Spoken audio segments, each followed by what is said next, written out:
There's nothing else they can reach. Time is now 6 o'clock on the 25th day of September. And this regular meeting of the El Campo Independent School District Board of Trustees is now called to order.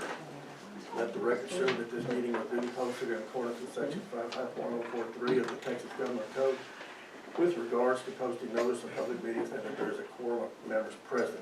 At this time, if you all rise for an opening prayer. Dear Heavenly Father, we give you thanks and pray for your continued guidance for all of us here tonight as we work to make good decisions for our schools and community. We pray for a productive meeting and a safe trip home. In Jesus' name we pray. Amen. Amen. Pledge allegiance to the flag of the United States of America and to the republic for which it stands, one nation under God, indivisible, with liberty and justice for all.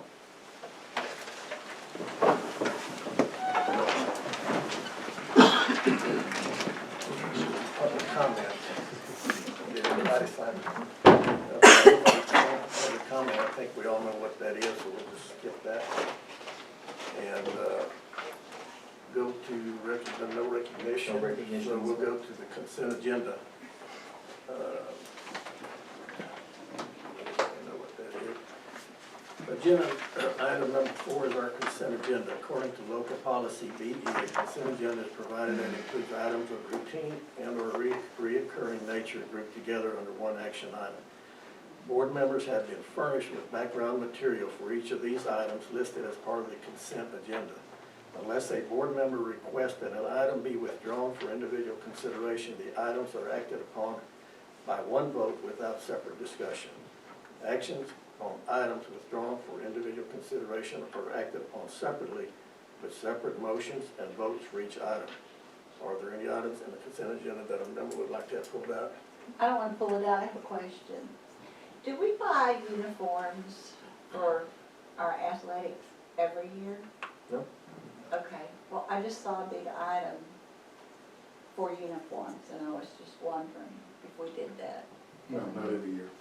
Do we buy them just for the football players, or do we buy for all athletics? No, we buy for all athletes. Okay. I was just wondering. How often do you? Well, some of them are on 2-year cycles, but it depends on the sport.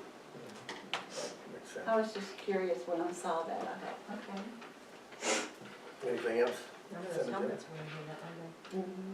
Well, helmets are on a different, Yeah. helmets are different because of the safety factor, they have to be refurbished. But there's those boxes of them in here. That one. Yes, this summer. Yes. So you have to replace, you have to refurbish a helmet, then you have to replace them after so many years, they can't be refurbished any longer. Uniforms are a little bit different. Quite frequently, booster clubs purchase the uniforms for a sport,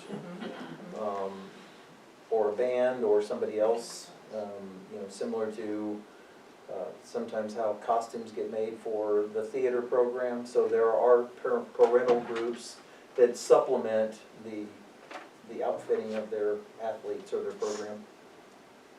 Just curious if it was a. Typically, I think of course, Coach Reed would have to answer that, but I think typically there would have to probably be a 2 or 3 year cycle on. It's usually every 2 years. Yeah. They have a home uniform and a visitor's away uniform, and they recycle through them. And then the varsity uniforms would move to the JV, and then the JV uniforms would move to the freshmen in all the programs. And then, if you think about that, that's a 6-year cycle for a uniform, Yes. and after 6 years, they probably are replaced. Okay, thank you. Mm-hmm. The other item? If not, I'll entertain a motion to approve the consent agenda. I so do. Kathy made the motion, David second. Any discussion? All those in favor, raise your right hand. Anybody opposed? Motion passes unanimously. Okay. I think we'll move down to presentation items. Yes, we have presentation items, and I'm going to let Ms. Starry introduce Ms. Martin, and I'm going to go through the data. Are we going to project, is that correct? Yes. Yes. So Ms. Martin is going to go over our end of course and STAAR scores from the 2024 year. And I'm going to move over, and I'm going to, I think I'm going to show our half the white. Oh, yes, ma'am. Okay, Mr. Callaghan and board, thank y'all for having me here this evening. I'm gonna try to do this with some cheaters on and off. I'm not quite sure how I'm gonna do this. Man, getting old's taking a toll on me, for sure. So we're gonna start with a chart called STAAR Comparison, Looking Backwards. Is you okay with that? Am I in your way? You're fine. I knew I was gonna get in Valerie's way. Huh? I can use that, thank you. Okay, we're gonna start with some ELAR, back up. ELAR data for the district. And on this chart, if you will focus on the last two columns, we have a column called year to year for 23-24. And then we also have a cohort group column for 23-24. So let me track you across this and kind of explain what this data is. So just don't pay attention to the actual colors on this chart right now because we're going to look year to year. So look at third grade ELAR. In 2022, third grade scored 71%. In 2023, third grade scored 73%, and then 2024, 62%. So over on the year-to-year column, those in third grade, we dropped 11 percentage points from 2023 to 2024. So let's just take another one and track across. If you look at, let's see, fifth grade, start at 2022, you'll see that we scored 78%. In 2023, we scored 83%. And then in 2024, we scored 76%. And a year to year, that would have been a decrease in 7 percentage points. So just take a look across each of those grade levels, and I would entertain any questions that you may have on that. We're just comparing 23 to 24 in our year-to-year comparison. So any questions on ELAR, any of those grade levels?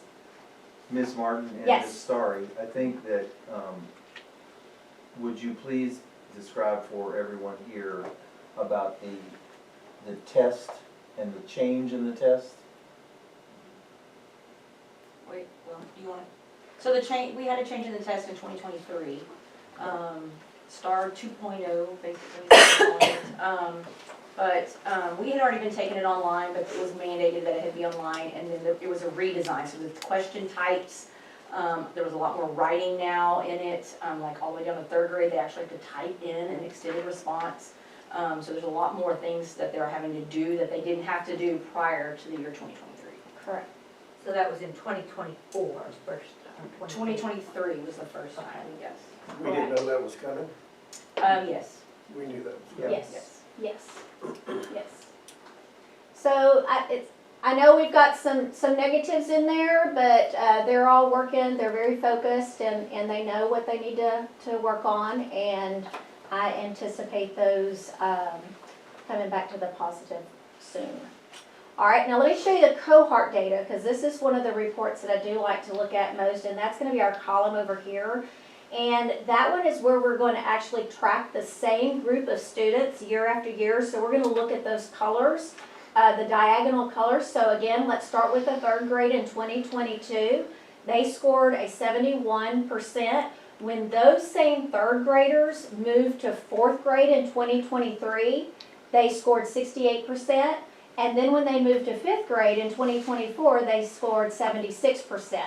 So those students, that group of third graders that went from 22 to 23 actually went 8 percentage points up, okay? So that's comparing the same exact group of kids tracking from one year to the next. So we have 3 years of data on the same group of kids. So you can follow each of those color diagonals, and then here are your percentages, your positive and negatives over here. So if you'll just kind of look at those real quick. And if you have any questions, I would be glad to answer them. Okay, anything else? Yes. Ms. Martin, Yes. one of the things that I failed to ask you to do, and it's my fault, I apologize, is we probably need to have 2 cohort group changes, because the cohort group change the board is seeing right now is only from last year to this year. Mm-hmm. Yet her data has 3 years, so we could actually have another chart in there for you that would show you going from 22 to 24. So you'll notice if you go 22 to 24, the third graders have scored 5 percentage points better. Right. The fourth Right. graders are now in sixth, they're back to even after that more difficult. But I think that even though Ms. Starr is saying the test changed, I think the difficulty of the test is also being ramped up every year. Yes.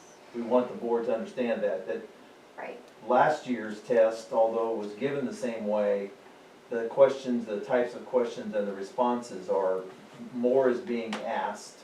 The rubric to grade Correct. those is changing. The rigor of the question. And so if you look at fifth graders in 2022 to seventh graders now, you can see they're back to even. Correct. If you look at sixth graders, you can see there's a 13-point increase there. You look at seventh English 1, you can see there's a 2-point increase. And if you look at eighth graders to their second year, there's a 14-point increase. So I apologize that I didn't catch that for you. and I'll have make a note to add that for another next year. chart on there, but that's not Miss Martin's fault, that's mine. I'll blame me out there. I'll You gonna sock in for me? Okay. But the cohort is probably one of the most important ones to look at because it is the same group of kids tracking and seeing how they're improving over the years. Okay, so the next chart that we have is our math. If I can get this thing to work. Okay, so here again, we still have our year-to-year column, and then we've got our cohort column. So let's look at, we can just take fourth grade. So for our year-to-year, fourth graders had a 70, why am I not, I lost it there. 79 in 2022, 77 in 2023, and 74 in 2024. So that was a -3, so 3% decrease from 23 to 24. You can take a look at the other grades. Unfortunately, I have to report that we only have one positive number on this comparison here, and that was for Algebra 1.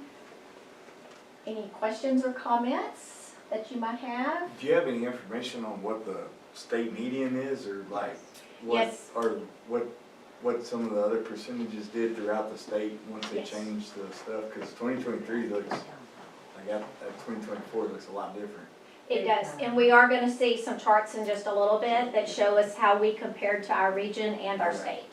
So you'll see Yep. that even though like seventh grade math was a big one right there, Right. the state was actually at 53%. So we Correct. were at 57, so, I mean, Yeah, that tells a bigger story. than correct. Correct. Just looking at it Correct. and saying, oh my gosh, what happened? Yes. And this is different groups of kids when we're looking at year-to-year comparison. And sometimes we just have groups of kids collectively that might be stronger and or lower. I mean, it comes through the system that way. So, but yes, we'll look at that in just a minute. Okay, so let's go ahead and look at the cohort group. Oh yeah, go When ahead. you say all students, we're Mhm. talking Everybody. special ed students? Everybody. Everyone Yes. that took the STAAR Correct. test? Yes, ma'am.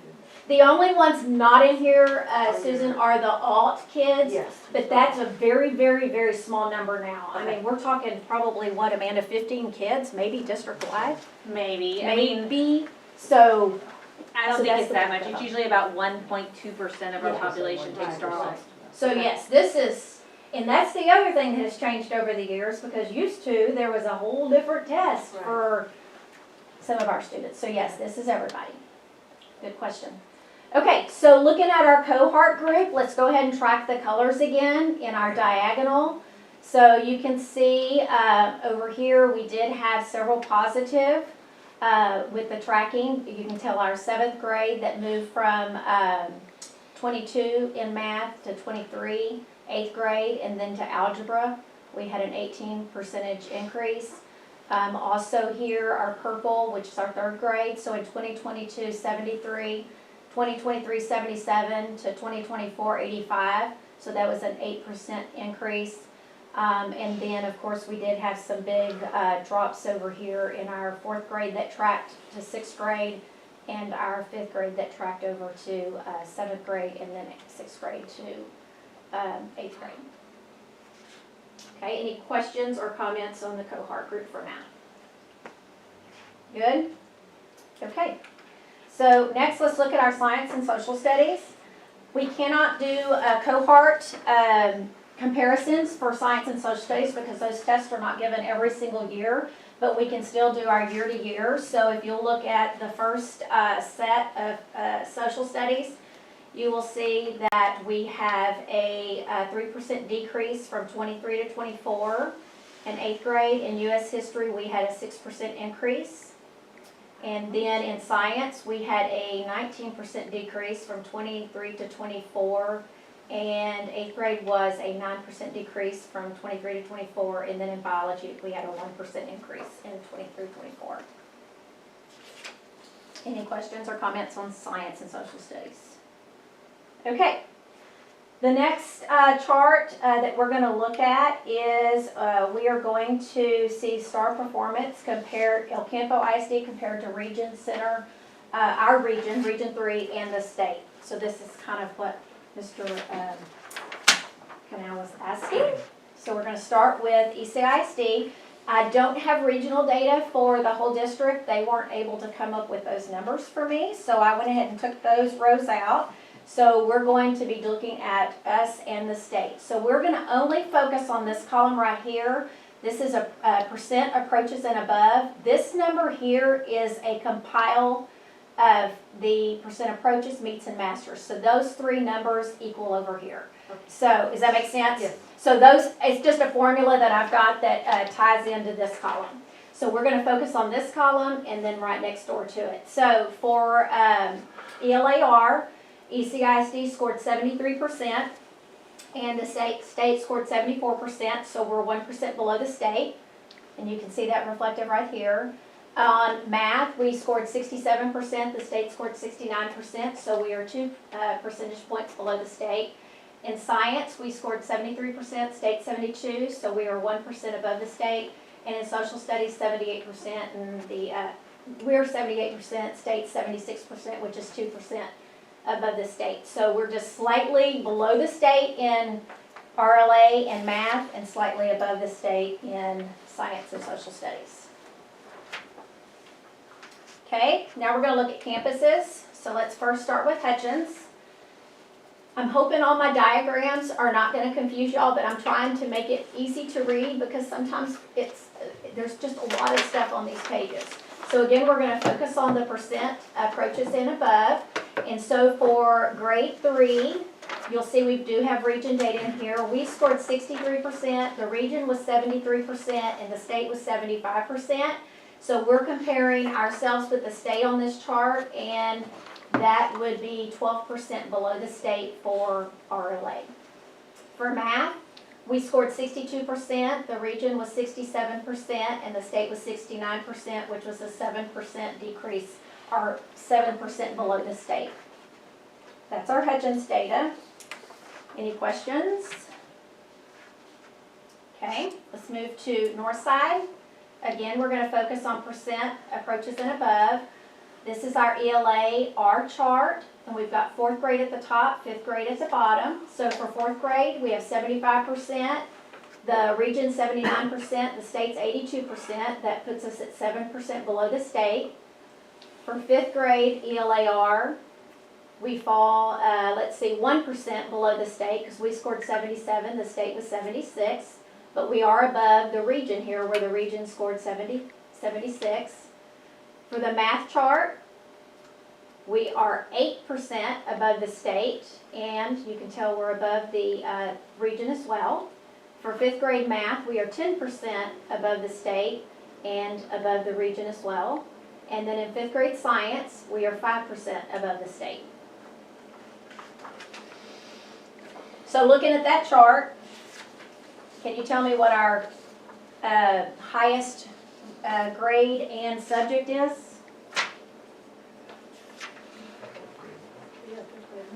Yep. 5th grade math. It sure is.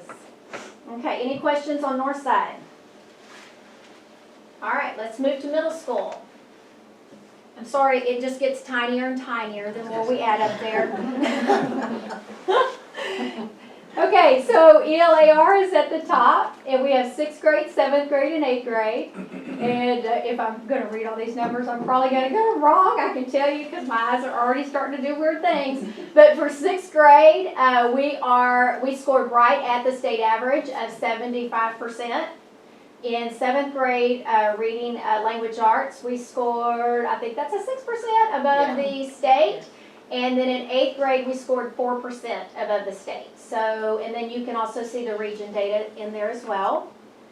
In mathematics, we scored 5% below the state in 6th grade.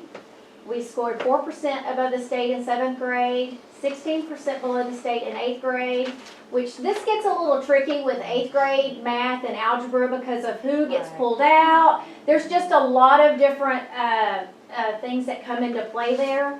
And then, of course, in algebra, we scored 20% above the state. And I tell you what, we blow, 8th grade algebra just blows it away because we have 44% masters, you know, on that test. So it just gets a little skewed looking at those math numbers. But that's our math data. Questions? Well, yes. I want to add, when you start pulling out algebra students out of a district our size, Yes.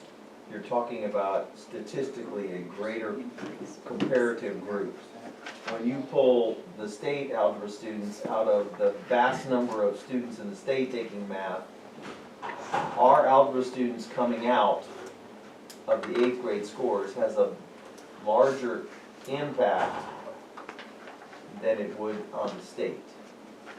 But when you're looking at our district, you know, and you're comparing the kids who took algebra, you can see our algebra kids are doing extremely well as compared to the other 8th graders around the state who are taking algebra.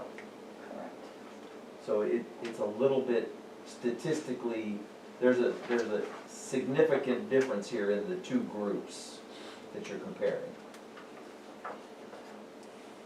Okay, questions? Okay, let's look at our middle school science and social studies.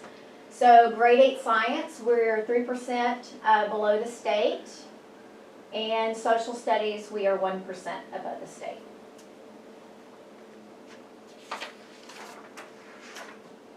Okay, let's move to high school.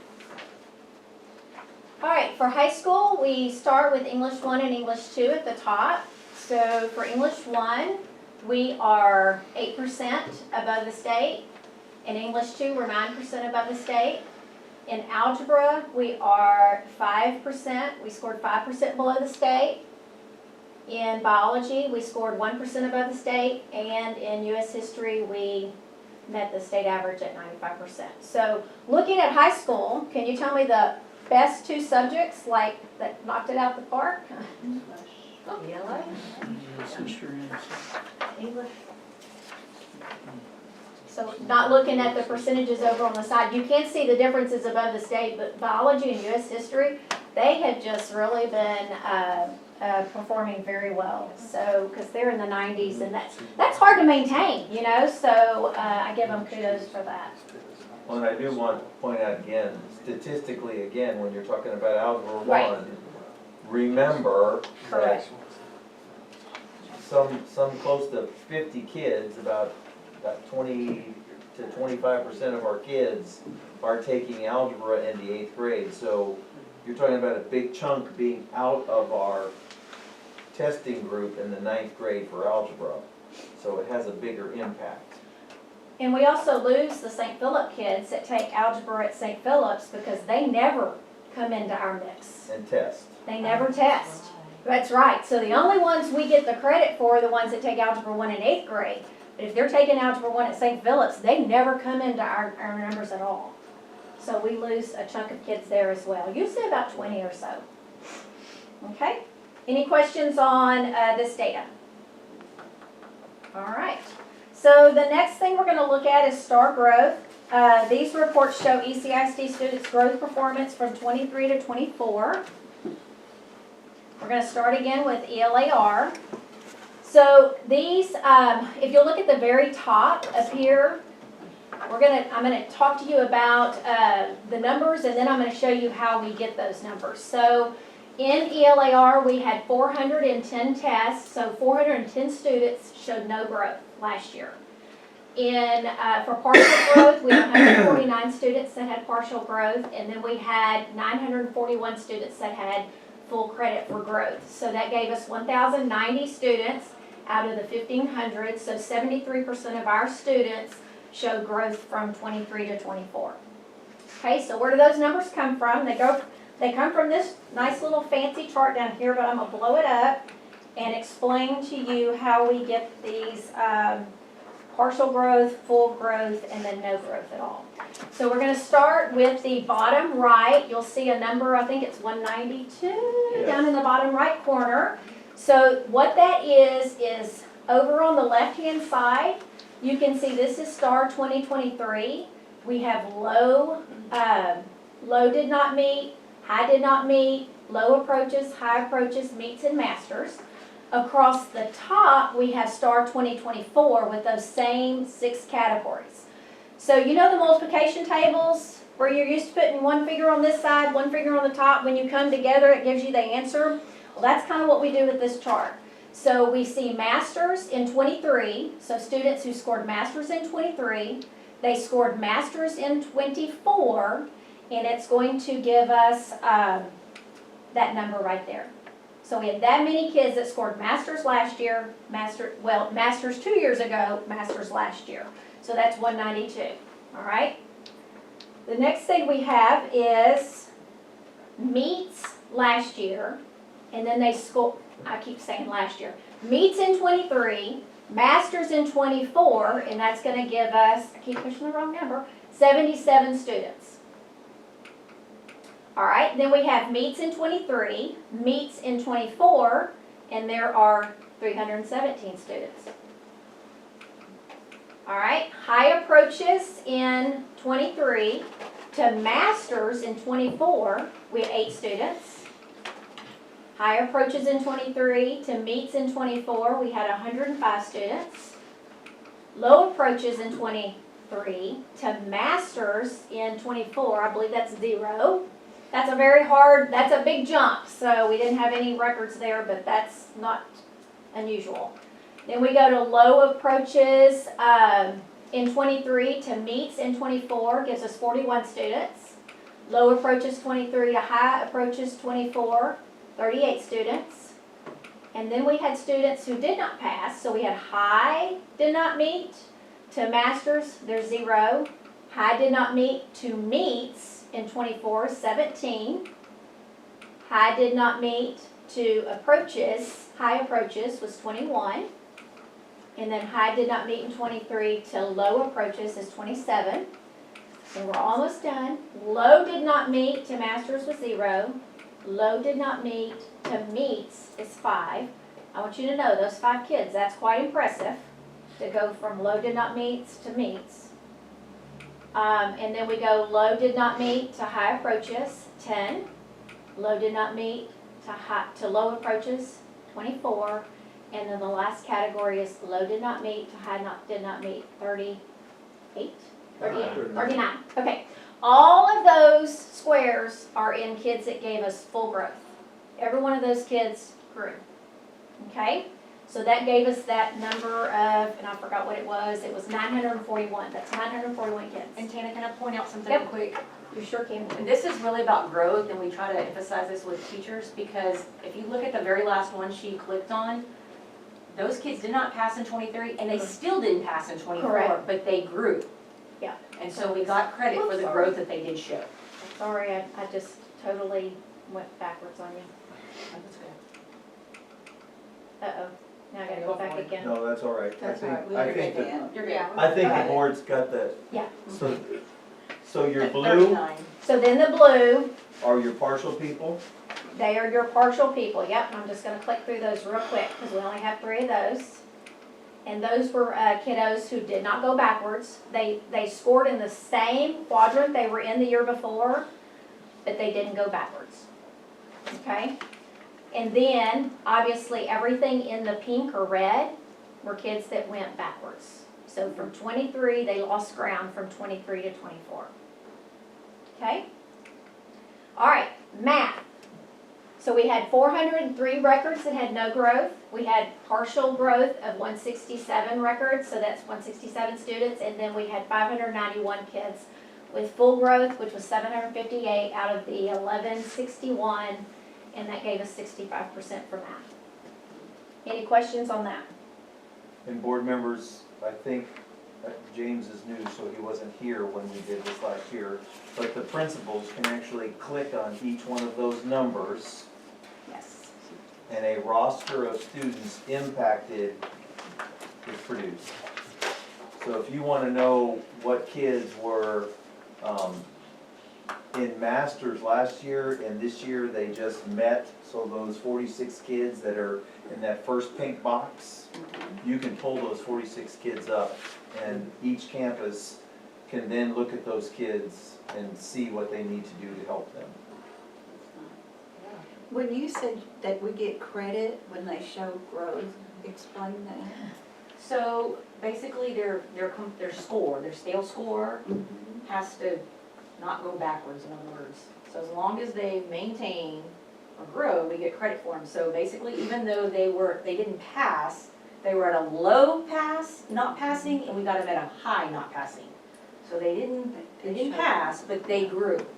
And that shows up, Kathy, on accountability. Yeah, that's what. Because Yes, just I'm sorry, pass, I yes. mean, we get the credit if they meet the passing standard. Yeah, that But helps. for accountability, For accountability, it's okay. growth. Does that make sense? Yeah. Yeah. Okay, so that is all that I have. Those were the three data files that I shared last year and this year. So do you have any other questions for me? Questions? Everybody good? It's all in the work packet, so. Yes, all of them are in there. Explain. And you're welcome to reach out to Tanner or myself if you have any questions. Yep. All right, thank y'all. Thank you. Thank you, Tanner. Of course. We're gonna move along now. I think it's going to be down to Parkhill, isn't it? Yes, sir. Well, I would like to introduce Nico Ginzer from Parkhill. So Nico, if you would just stand up. And then Alan Wolf. So I've known Alan for probably 12 to 15 years, I don't know, it's been a long time. And he still came back.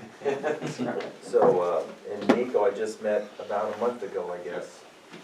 And so they're here, we're here to talk about considering and potentially approving a selection of Parkhill represented by these two gentlemen for long-range facilities planning and potential bond planning services. And so before they do that, I was hoping the board might allow them to give you a little bit of a presentation so that they... Absolutely. Can I plug in here? Absolutely. I was hoping you were gonna plug in there. Right, and I'll try to stand, I may stand over here, so. I just turned that off. You're going to turn that screen back on. Well, Mr. President, members of the board, we're really grateful to be here. And Mr. Callaghan, thank you for having us back. So we're with Parkhill, and thank you for the great introduction. We'll talk a little bit about our qualifications, but we're just so excited for the opportunity to visit with you all tonight. While he's doing that, I may just go ahead and say a little bit about Parkhill. So we're an architecture and engineering firm, have been in business since 1945. So we've kind of grown gradually through that amount of time. And Nico and I are both part of the K-12 studio, or K-12 sector. So all that Nico and I work on are K-12 schools. And we specialize, Nico and I specialize in facility assessment, master planning, bond planning, and things like that, and then carrying those projects through to completion. So we've had the opportunity to work for many school districts all across the state. We have, I may get the number wrong of the number of offices in the state, but we've got 8 offices in the state. And so Nico is actually in Houston. We have, you're going to meet Jamie Designee and Corey Murphy out of our Austin office as well. And then we're led by Dr. David Finley, who's been both an educator and head of operations at Ector County ISD, so known as ECISD, and Carrollton Farmers Branch. And so Nico and I work for him, he's also an architect. So he's really a great resource for us, and I think will be a great resource for you all as well. So this is a little bit, we submitted a statement of qualifications just so you had that. I think I kind of covered this first slide. Now you guys can count the offices, but our approach is to be more regional, and so that allows us hopefully to be more responsive to the needs of districts. And besides our K-12 sector, we also have mechanical, electrical, plumbing. We have all the engineering disciplines in-house that we need, and we also have many partner firms that we work with in the area as well. So, but you can see our staff have got more than 550 folks in our firm. The K-12 is the largest sector. So we might keep going, Nico. There's our pictures of some of the other staff. And you can see again the additional resources you have, but I think you'll enjoy. So Nico and Corey and Jamie and I have all worked on Caldwell, Bowling, Palacios, and so and many projects in the Austin area as well. I think there's a little map that may be kind of hard to read when we go through the next stage, but we might just keep going a little bit. So, Oh boy. yeah, this was in it. Yes, we've got a great picture, but this is Nico at work, and that really is, Nico's very hands-on. I think Bob's had a chance to work with him a little bit so far, and we really appreciate Bob and Dimitri helping us walk through the facilities just to get a better idea of some of your facility needs and just how your campuses operate. And we don't expect y'all to read all this stuff. Yeah, right, that's right, it's good. But basically Nico's very hands-on. And our process is collaborative. He's going to talk about that a little bit more, but Nico's a senior associate in our firm and is very experienced. I think he's worked K-12 the whole time he's been in our firm and prior to that. So I think you're going to really love working with Nico. And then, like I said, I'm Alan Wolf, so I'm one of the owners of Parkhill, as is Jamie Designee, and you'll get to meet her as well. But bond planning is one of the things that I help facilitate with all of our offices in K-12, and so had the good, I've been blessed to work with a lot of great school districts, and we're really looking forward to work with you all. So with that, now that we got, I may turn this over to Nico, let Nico visit. Yeah, so ultimately, the big takeaway here is this is what we do. Parkhill does everything, but Alan and I and our group, we've got about 60 dedicated architects and interior designers that just do schools. This is just a quick snapshot of the last few years of some of the communities that we've worked with and the successful bond passages that we've had. We're very proud of our 94% pass rate amongst all bonds that we've done in the past. And we've got a pretty good idea of what the needs are here already. In conversations, we've already toured some schools. We're anxious to get started and get engaged with the community group and hear firsthand from them and see what the priorities are.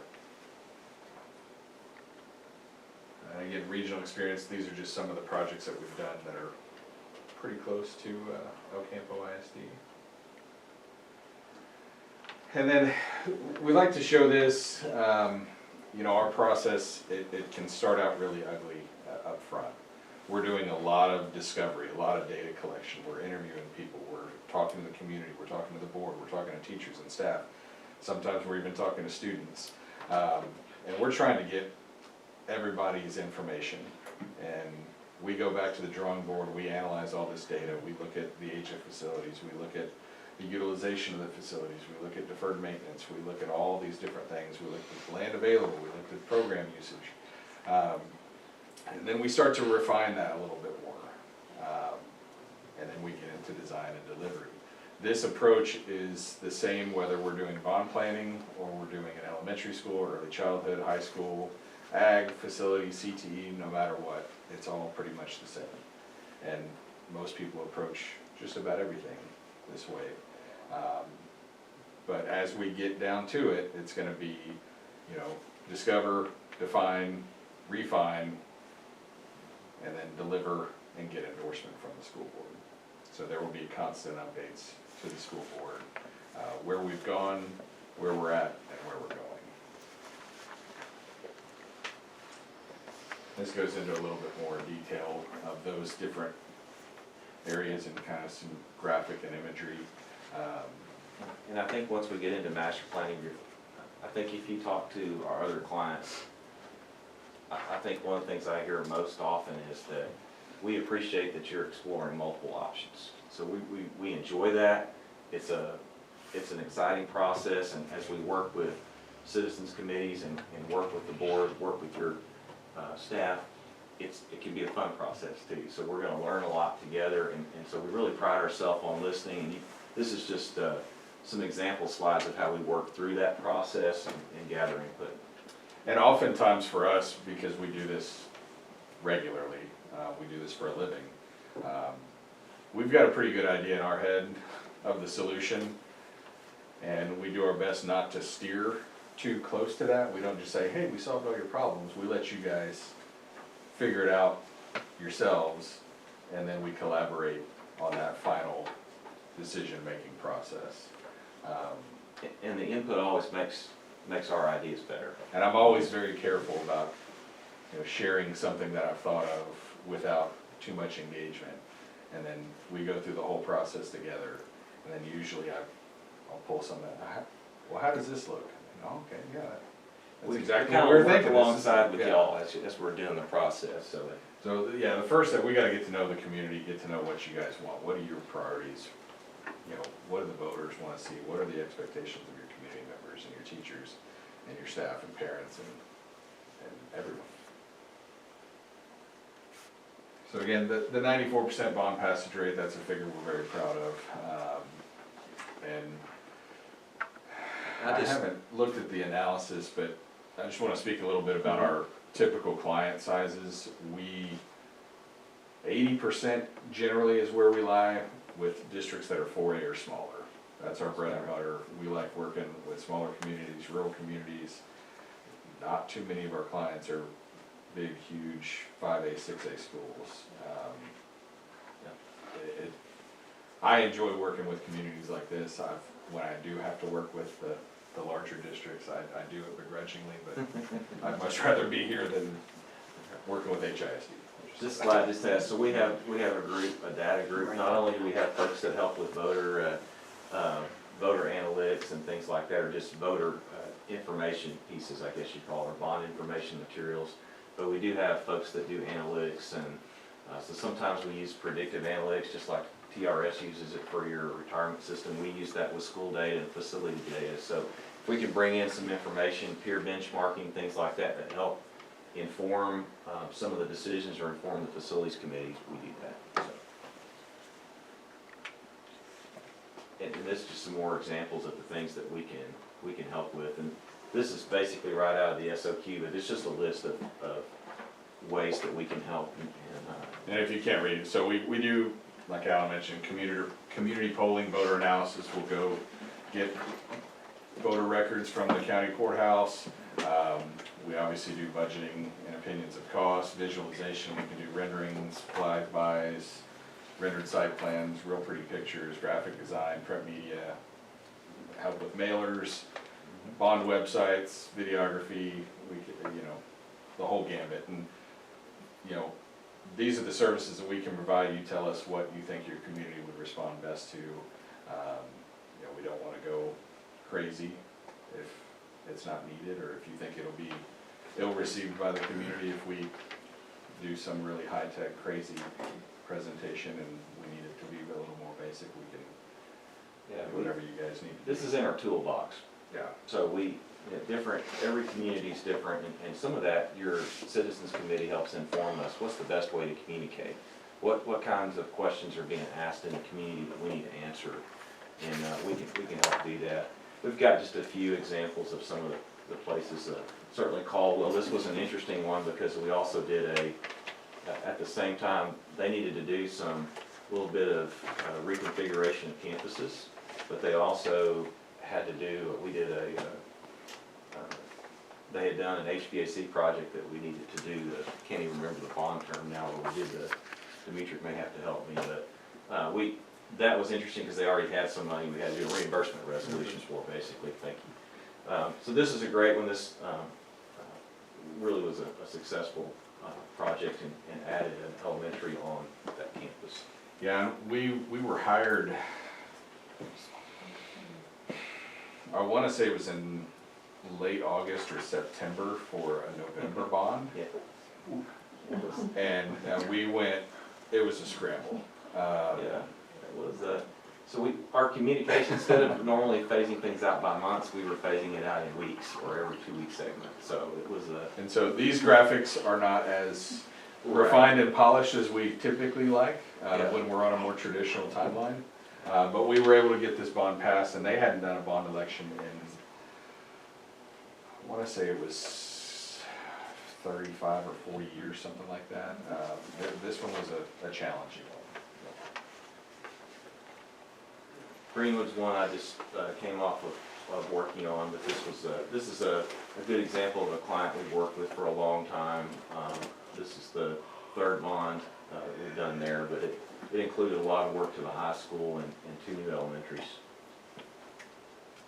And in the statement of qualifications, there's some word imagery and things like that. This is one of my clients that we're wrapping up all of their bond projects today. I actually just did a warranty walkthrough yesterday. We did back-to-back bonds with them. After we were so successful in the first bond projects, they said, hey, let's do it again. And we did, in addition to their elementary school, in addition to their junior high, we did an indoor athletic facility, multi-purpose facility, and a new career and technical education facility for their high school. And those are all occupied, and they're loving them. That's really one of Nico's passions that I meant to mention earlier was CTE, because if you ever get a chance to go to Caldwell and go through their CTE building, it's fantastic. And that was the other part of that bond I did not mention, but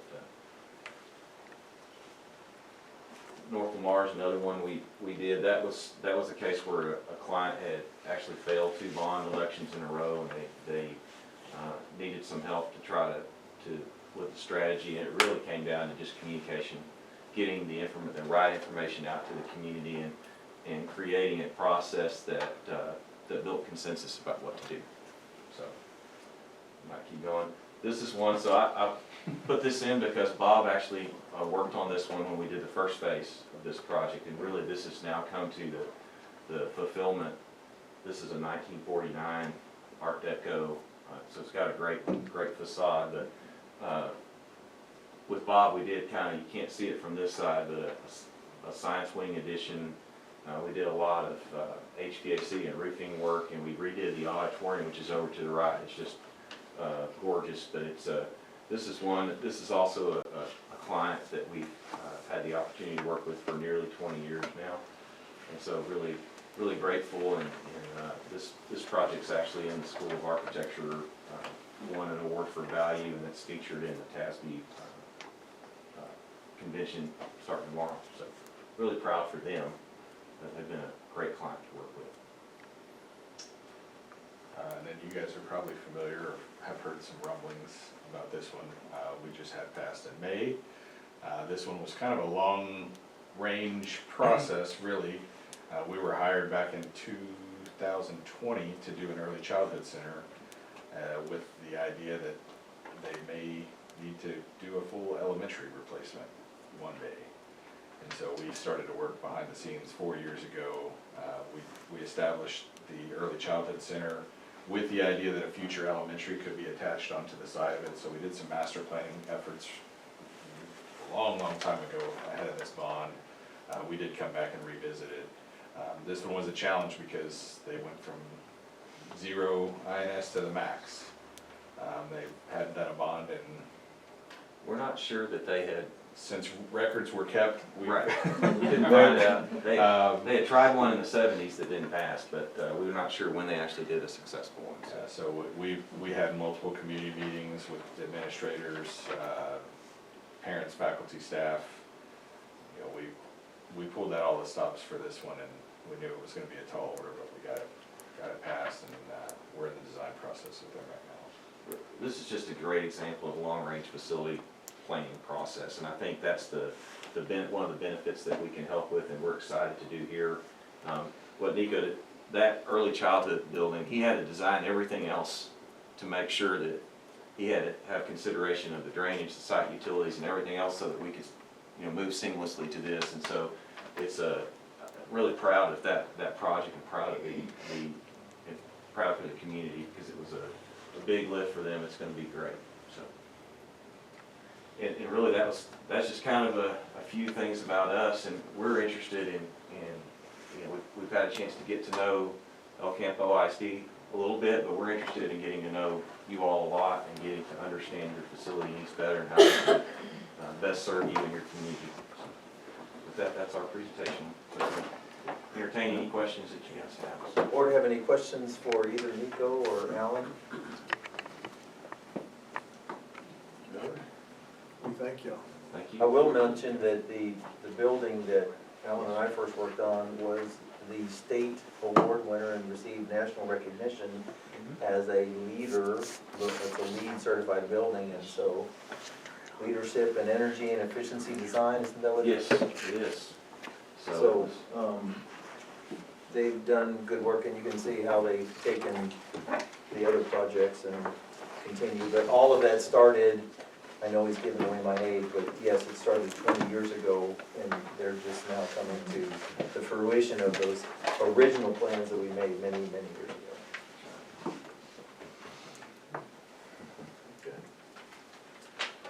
Thank you. Thank you. Great. Yes. Thank you, gentlemen. See you guys. We have a lot to look forward to. Any discussion? I think everybody got the information in the packet, so you kind of know what we're looking at. We'll need to have a motion to approve the selection of Parkhill. That would be our recommendation. Mr. Wells and I spent several days with them. We've gone to all the facilities. We think we have a pretty solid base to approach our facilities committee next Monday night at 6 o'clock. I appreciate Mr. Russell being here as one of the facility members. Ms. Tupa is here, she's also on the facilities committee. Ms. Anderson is here, she's on the facilities committee. I don't think anybody else, oh, Mr. Freeman's back there, he's on the facilities committee. So we have quite a few people here representing that, along with Mr. Cannell, Mr. Irwin, and Mr. Vallejo. Do the 3 board members who are part of the subcommittee have anything they want to add, or any recommendations for a motion? Well, I'm ready. I'd like to make a motion that you enter into professional services agreement with Parkhill. Second. Okay. David and Ed? David made the motion, Ed seconded it to approve selection of Parkhill for long range. Well, there's two, he made the motion for number 2 first, so. Okay. Oh, up here. No, right here on the back side. So we made that motion? Yeah, he made that motion. Okay. So authorize the superintendent to come in? Yes. Okay. That's easy. That's what we made the other one. Well, we'll have to go back and make that. All right. Everybody understands the motion to authorize Superintendent Callaghan as designee to execute a professional services agreement with Parkhill. Motion by David, second by Ed. Everybody in favor, raise your right hand. Anybody opposed? All right, now we need the motion to hire people. Make a motion to approve selection of Parkhill for long-range facilities and potential bond planning services. There you go. Second by David. Motion made by Ed, second by David. Is there any discussion? All those in favor, raise your right hand. Anybody opposed? Motion passes unanimously. All right.